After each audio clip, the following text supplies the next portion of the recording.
I sucked at videography until I learned these 4 things. Yeah, I'm overzealous when I'm thinking about the cash flow. I never had no handouts, just came natural. I've been testing so much, all these wrestlers nice, all these different situations that I've been through. I seen pain trying to... Now, I'm not new to this craft, far from it. I actually picked up my first camera in 2016. It was the Canon 60D. Oh my god, I missed that camera. It doesn't even have autofocus, so I have to manually focus every single thing. So I've been doing videography for a few years now, and I was decent-ish. I wasn't very good, but it was only after I learned these 4 things that made my videos go from meh to that's actually pretty professional. So whether you're a videographer that wants to level up your skills or a freelance videographer that just wants to impress your clients, I hope these tips help. Number 1, stable handheld shots. Before I start, just ignore the little mosquito bite I have over here. Oh my god, I have to shoot this video for you. Okay, let's firstly talk about the proper way to hold a camera. I see people holding up their camera way out like this and expecting a stable shot. You absolutely will not get one. Instead, hold it out with 2 hands and bring it close to your chest. If it helps, rotate the screen out so you can see what you're filming. By the way, this doesn't just apply to cameras, it applies to everything from compact cameras like the Osmo Pocket 3 to even your iPhone. Now, if you want to add movement to your shot, bend your knees. Let's say if you want to get a slight pan or orbit, you don't have to move your feet to get that motion. Moving your feet just increases all of that micro jitters and up and down wobble movements. Instead, just bend your knees and sort of sway from left to right. As you can see, my knees bending on one side and then rotating to the other. That is what you want to get that smooth, stable shot. Your whole body should act as one axis. You're not supposed to actually move your body or move your hands. You're supposed to move with the camera. So moving the camera close to your chest just makes you sort of one with the camera. You're one whole unit just moving along with the camera instead of having it out as a independent unit. Okay, now yes, you can use a gimbal to get more stable shots, but not everybody wants to lug around a bulky piece of equipment, and for travelers, you know how important weight is at the airport. Every single gram counts. But realistically, not all the time we will be using a gimbal. Most of the time we will be using the camera on its own. So what you can do is use a top handle. It doesn't have to be pricey, just some top handle off of AliExpress is fine. Some top handles on AliExpress cost less than $15. This one that I use is from Tilta. And what I love about it is that you can switch from a top handle for landscape shots to a side handle for vertical. This thing is a lifesaver. Okay, so the idea is very simple. Just hold on to the handle and let gravity do its work. Let the camera just hang loose like this. I mean, think about it. It's sort of like a plastic bag. You don't hold the plastic bag from the bottom, you hold it on top, so that the center of gravity is pointing downwards. Less effort and less precision needed. Now, when you combine the top handle with all of the techniques that I mentioned before, your handheld footage will instantly become more stable. Number 2, depth. Creating depth in your image is super important. It can turn a boring everyday looking shot to something aesthetically pleasing.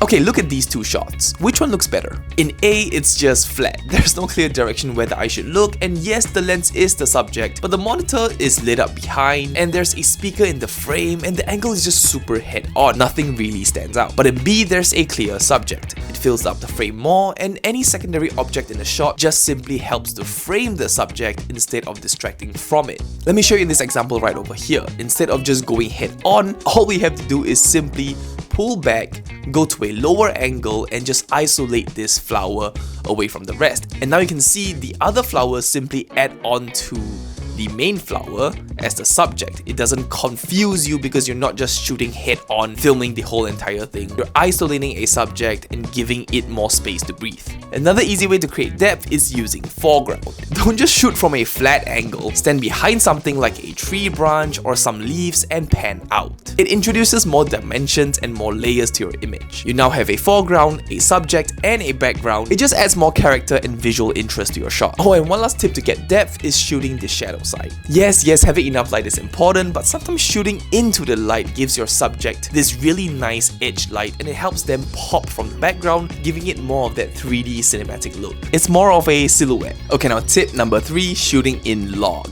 Different cameras have different log settings and log shooting modes, be it whether you're shooting in the Osmo Pocket 3 or any Sony cameras, Canon, Nikon. Every single camera brand has a log shooting profile. Even the newest iPhones have log shooting as well, which I also have covered before before in previous videos, so if you're interested, I'll leave the video like somewhere up here. Okay, here's why you want to shoot log. You get way more leeway in post-production. You can recover lost details in the highlights and the shadows. Log captures way more color information, and yes, it looks flat at first, but once you color grade it, you can really get some stunning results. It makes use of your camera's full dynamic range, because once you overexpose and blow out the highlights on a normal profile, it's gone. When you shoot in log, however, you've got way more room to pull stuff and recover those details that you lost in the highlights. So there are a lot of functional benefits when shooting in log. Preserves way more color information, highlights, and shadows. And number 4, B-rolls. B-rolls are super important when you're piecing your edit together. You want to show, not tell. For example, if I'm talking about me working really hard late at night, you don't want to see me just sitting here and talking about how I'm working really hard. Show B-rolls instead. Show a shot of the clock at 3 AM, show crumpled up pieces of paper or me rubbing my eyes. Show relevant shots that gives the story more context. Okay, now that works well for indoor stuff, but what about outdoors? What if it's during like a travel trip? So I was in Japan a few weeks ago, and I kid you not, the cherry blossoms literally bloomed on my last day in Japan. I mean, I didn't check the cherry blossom forecast, but imagine my disappointment. Because I'm just about to fly back to Singapore, and literally I saw the most beautiful sight in the middle of Shinjuku at night. I managed to catch this one cherry blossom tree in the middle of Shinjuku the night before my flight. And I was tight on time, so I didn't have enough time to shoot some close-up shots. All I have was this white shot that I really do like, but I wish I had more shots to show context and show B-roll. Well, thankfully we don't have to worry because of today's sponsor, Artlist. Okay, but before that, let's head to the editing space. Artlist just launched a new AI image and video generator that actually doesn't suck. You know what I mean, we've all seen crappy AI videos. With this new feature, all you have to do is type in a prompt to generate an image. For example, I can simply type in close-up of a singular white cherry blossom flower in Shinjuku, Tokyo at night. And check it out. This is so fast. Oh my god, this is real time. I'm not speeding your footage up. Wow. And boom, this looks so good. Oh my god, and look at how it's tinted like a little bit pink or purple. That actually matches up with the shot I have from Shinjuku over here. Because in Shinjuku at night, there are a lot of bright lights, signs, and billboards, and it actually contributes to that little pink hue. So the fact that the AI can understand the context of the location I am in is absolutely insane. I didn't even prompt it with any images that I took from Japan. Okay, so now I can simply turn this image into a video by clicking animate and typing in the prompt, a simple shot of a flower swaying a little. Hey, I suck at prompts, don't judge me. So if a beginner like me with such sucky prompts can do this, I'm sure anyone watching this video can. Alright, and wow, that is beautiful.